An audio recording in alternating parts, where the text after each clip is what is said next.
Hi friends, welcome back to my channel. Interesting వీడియోల కోసం నా ఛానల్ను సబ్స్క్రైబ్ చేసుకోండి. నాగసాధువుల రహస్యాలు, వారి నిరాడంబరమైన జీవన శైలి మరియు గాఢమైన తపస్సు వెనుక నిజం ఏమిటి? వారు మనసును మాత్రమే కాదు, శరీరాన్ని కూడా ఎలా కట్టడి చేస్తారు? నాగసాధువుల జీవితం మీకు ఒక దివ్యమైన గమనాన్ని చూపిస్తుంది.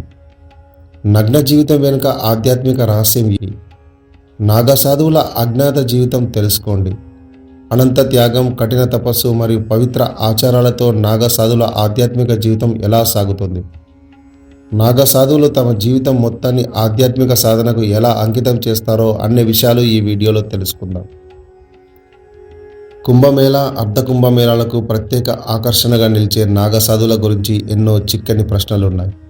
అసలు నాగసాధువులు ఎవరు, ఎక్కడ ఉంటారు, వారు ఎందుకు ఏర్పడ్డారు అనే ఎన్నో ప్రశ్నలకు సామాన్యులకు వస్తూ ఉంటాయి.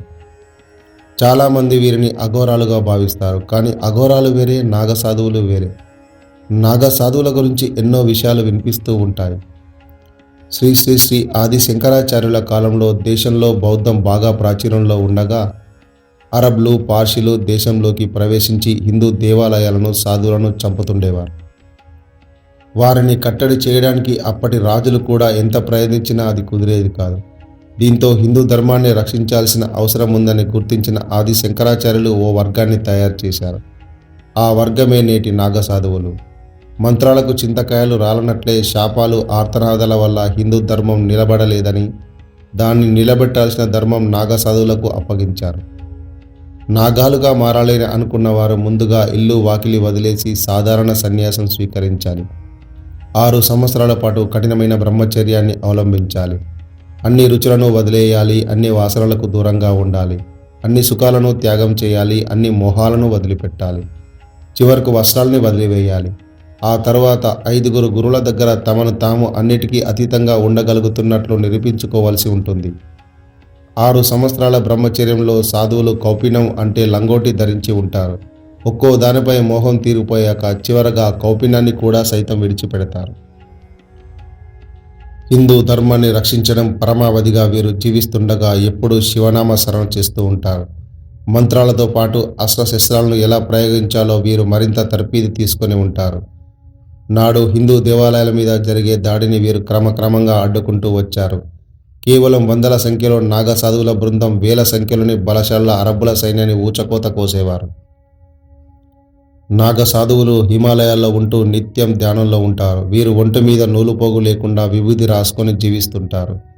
కాలం ఏదైనా, ఎలాంటి పరిస్థితుల్లో ఉన్నా వీరు బట్టలు వేసుకోరు. సబ్బు వాడడం, నూనె వాడడం లాంటి వీరి జాబితాలో ఉండవు. రోజులో ఒకసారి మాత్రమే తినే సాధువులు రోజులో సాయంత్రం పూట కేవలం 7 ఇళ్లలో భిక్ష అడుగుతారు. 7 ఇళ్లలో ఏ కుటుంబం భిక్ష వేసినా స్వీకరిస్తారు.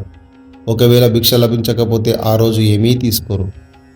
నాగసాధువులు కుంభమేళలో సమయంలో తప్ప ఎప్పుడూ కనిపించరు. సాధారణంగా హిమాలయాల్లో ఉండే నాగసాధువులు కుంభమేళా సమయంలో మాత్రం అక్కడికి చేరుకుంటారు.